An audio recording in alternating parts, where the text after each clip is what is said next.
I'd like to move on now to the next capability, which I call sustained knowledge.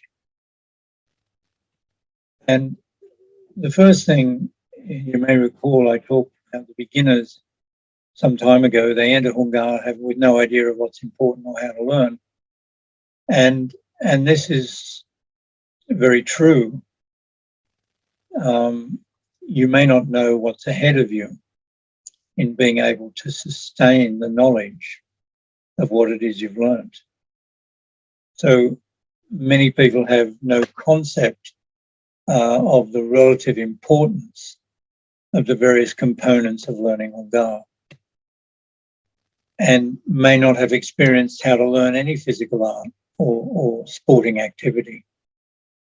And this is what will make them quite unprepared for what lies ahead. And it's quite understandable and really nothing to worry about.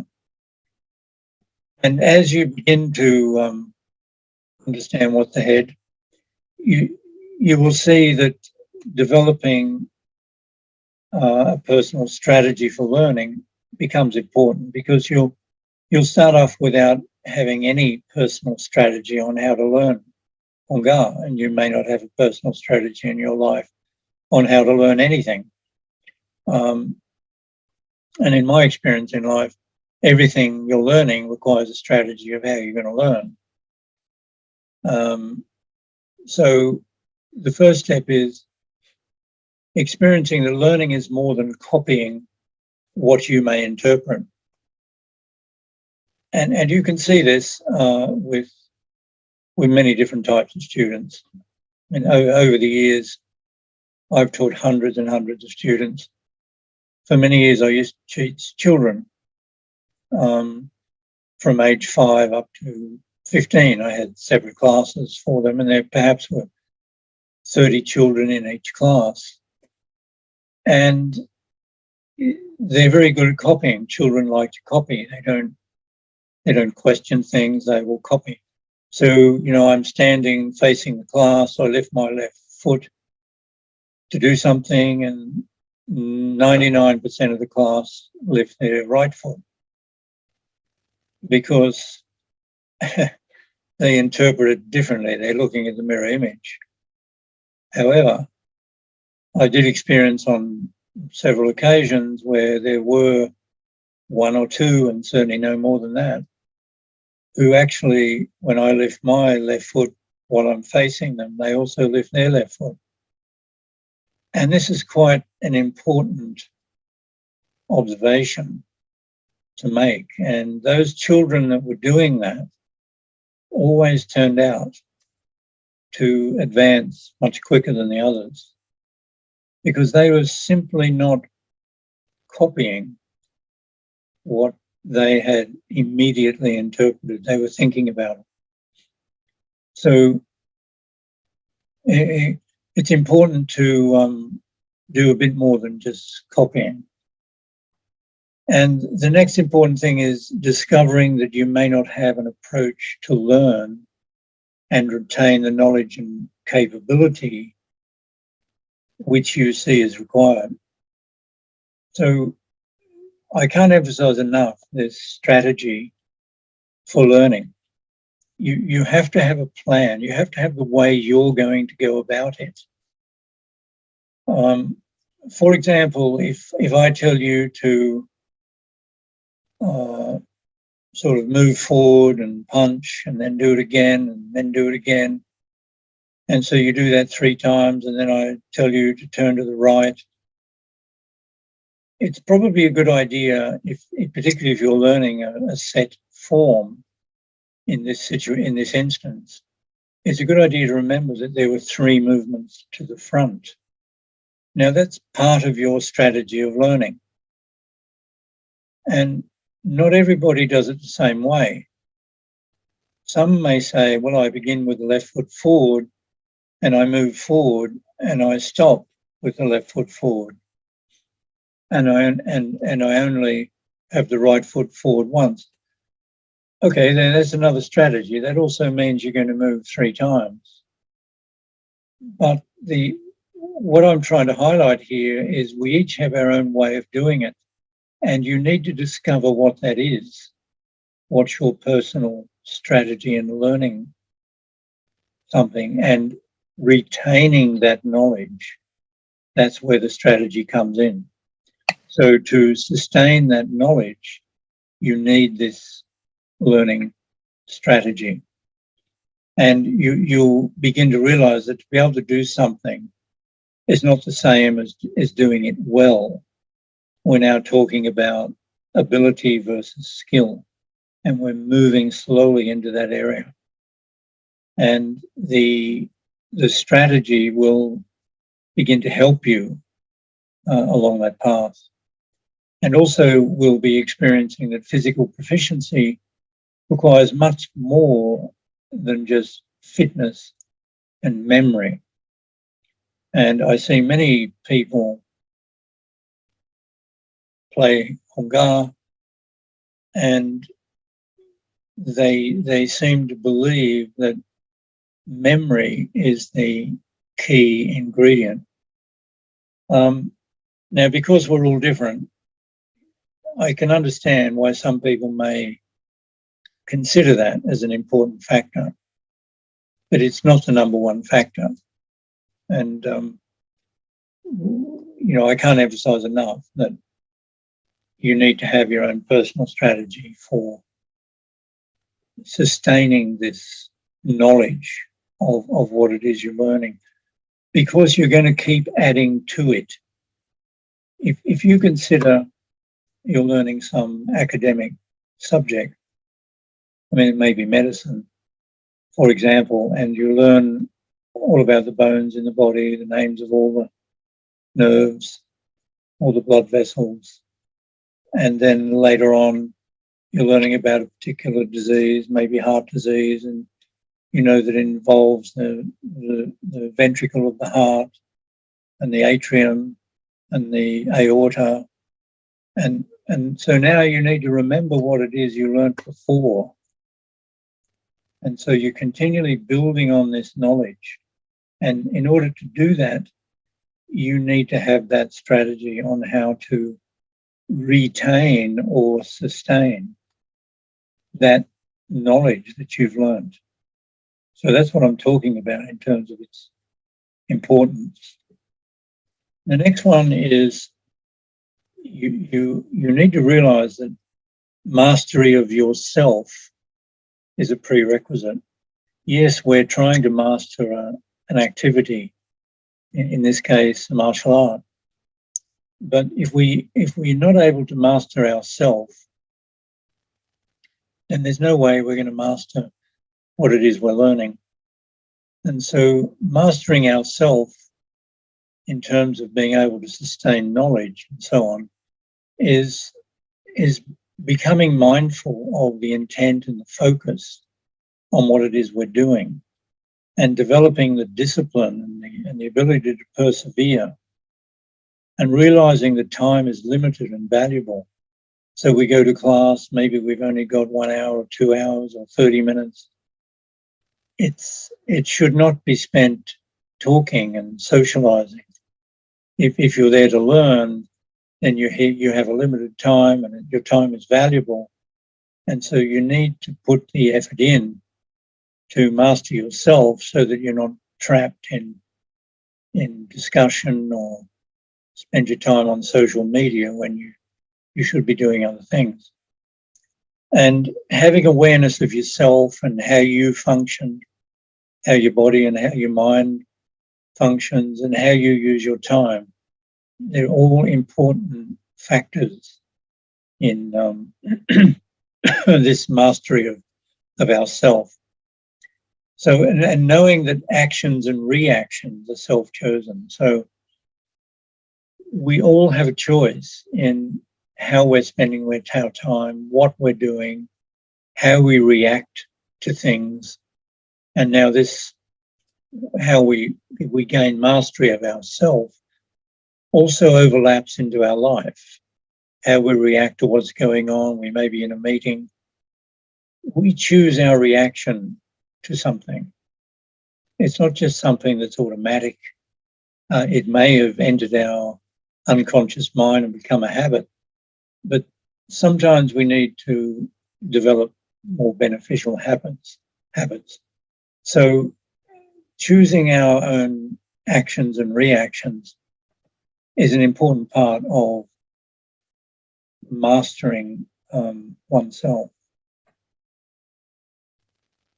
Next is experiencing accelerated expansion of knowledge through training commitment. And I call this mastery of training. We're moving on from mastery of self to mastery of training. And this is knowing what you need to train and how to use your limited training time. So not only do you need your own plan on what you do yourself, but you need to know what you need to train.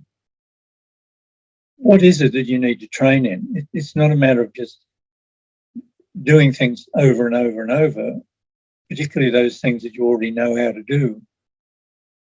You need to train and develop knowledge that you can sustain in many things that perhaps you don't do very well yet. And so you need to determine the optimum training strategy. And realizing that training of bad or incorrect habits is simply a reinforcement of those habits. And many times I'll give you an example here, many times in class, some of my advanced students may be playing a very long Hung Gar form. And so, it might go on for several minutes, let's just say 4 or 5 minutes. And they start from the beginning, they've got a lot of energy, and so they'll play and they do it very well. And then as the time goes on, it all becomes a little bit uncoordinated and sloppy, and they're out of breath. And so if you continue to train like that, then your habit will be, let's just say, from 50% through the form and onwards, you will always play it the way you train, which is you don't have enough energy and you're tired and so on.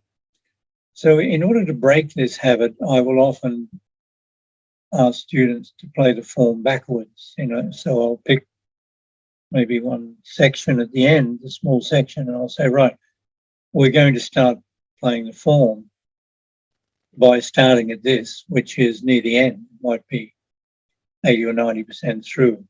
That's where we'll start. And then when we've done that, we're going to go back and we'll do another part of it. And so what I'm trying to get them to develop is a habit that this is how you play these things. This is how you perform these things. You perform them as if you've got a lot of energy and stamina.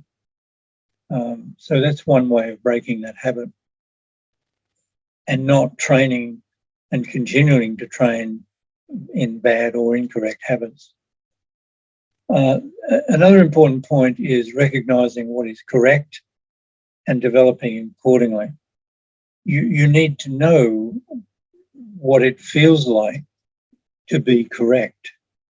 So your sifu or teacher will tell you this is correct, and then you will realize how that feels to your body and recognize when you're doing that. And that's the habit you need to develop.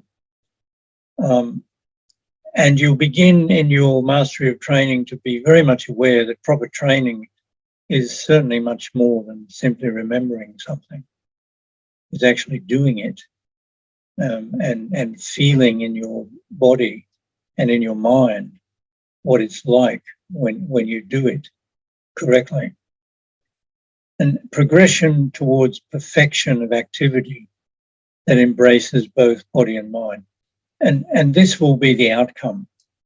If you can master yourself and master your training, so now you've got some way of sustaining the knowledge that you've learned, you understand what that means, you will, by engaging both your body and mind, progress towards that perfection of activity. So the journey will begin once you've got to that stage. And very importantly, as I just mentioned, the implementation of the alignment of body, mind, and spirit become critical success factors. So you need to get that alignment there. So when you're doing something, you need to be physically aware of your entire body. And remember, everything is connected. Whatever you're thinking about in your mind, your body will play out. So if you're thinking about what you're going to buy at the supermarket when you leave the class and you're trying to do something, it's virtually a waste of time. You're not going to get any benefit out of that. And it could actually do damage. You need to be thinking about what it is that you're executing and engage the mind to make the body do or enable the body to do what it is that you're doing. And I mentioned the spirit as well. So your intention behind it, why are you doing this? What are you trying to achieve from it? What is the focus? All of these things become important. Your posture of the body can also relate to the spirit. What you're feeling, where you're looking. Are you being intimidating? What is it that you're trying to display here? All of these things are important in being able to develop and sustain that knowledge of what it is you've learned.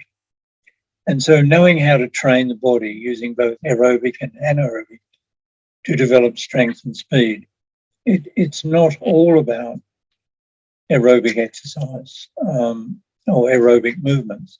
So it's not about moving fast and punching and jumping up and turning over and doing somersaults and high kicks. And there's a number of anaerobic things that you need to understand as well, where you're using your muscular strength, you're using your posture, the balance, your internal energy to understand certain movements and produce the required intention.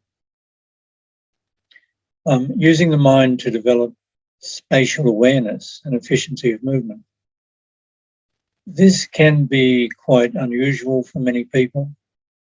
So the spatial awareness of, without having to look down to where your feet are, how far have you moved? How far apart are your feet?